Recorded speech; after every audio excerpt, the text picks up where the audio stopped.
देखिए, मैं हाल ही में सुप्रीम कोर्ट ने राहुल गांधी को, अभी परसों की बात है, सुप्रीम कोर्ट ने उनको फटकार दिया है, कहते हुए कि अगर तुम सच्चे देशभक्त होते तो ऐसा नहीं करते। बयान क्या था, मसला क्या था, सबसे पहले हम सुनते हैं। देखिए, मसला ये था कि जब राहुल गांधी 16 दिसंबर 2022 को भारत जोड़ो यात्रा के लिए निकले थे, तो उन्होंने वहाँ अरुणाचल प्रदेश के इलाका से गुजर रहे थे।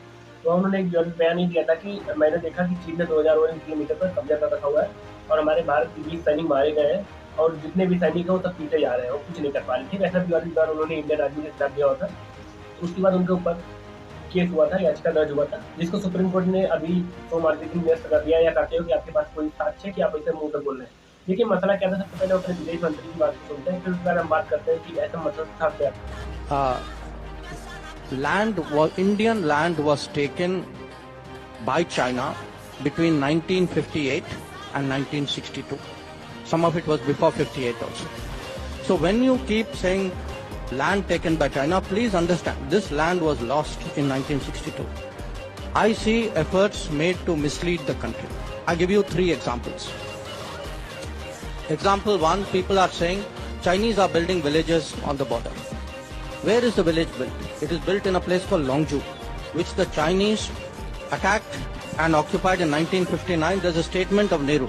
So if you look at the Google map, please look at that village and triangulate it with what Nehru said to the parliament in 1959. Then Rahul Gandhi and the Congress talk about a bridge in Pangong Tso in Ladakh. This bridge is being built at a place where the Chinese came in 1958 and then retook in 1962. Recently, I just saw Congress spokesman saying, the Chinese have built a road in Shaksgam Valley and this has great concerns for Siachen.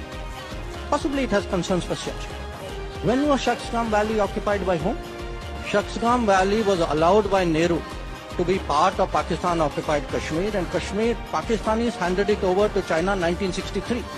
So the Congress party is holding Modi responsible for Nehru's actions in 1949 and for Bhutto's actions in 1963.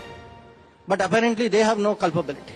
देखिए, विदेश मंत्री ने क्या बोला, doctor Jaishankar Prasad ने बोला कि जो आप जमीन की बात कर रहे हैं, वो जमीन 1948 से 1962 के बीच में ही चला गया था, जिसको हमारे देश के उपस्थित प्राइम मिनिस्टर नेहरू जी ने दिया था चाइना को 1962 के अंत युद्ध में।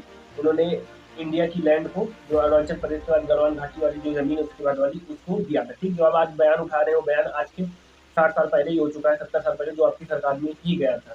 देखिए, राहुल गांधी कोई ना कोई बयान देते रहते हैं, क्योंकि उनको सत्ता में रहने के लिए कुछ ट्रेंड चाहिए, टॉपिक चाहिए, इसीलिए उनसे अनर्गल बातों को करते रहते हैं। ये बात उनको बुरा लगेगी जो राहुल गांधी के एकदम भक्त होंगे, एकदम फैन होंगे, जिनको रियल फैक्ट सुनना अच्छा नहीं लगता होगा, और वो कमेंट भी करेंगे, क्योंकि हमारे यहाँ कमेंट आते रहते हैं। ठीक, सब बोलते हैं भाई तुम अंधभक्त हो, आई एम अंधभक्त, मैं बता देना चाहता हूँ, मैं अंधभक्त नहीं हूँ, मैं प्योर भक्त हूँ, अगर हूँ तो भी।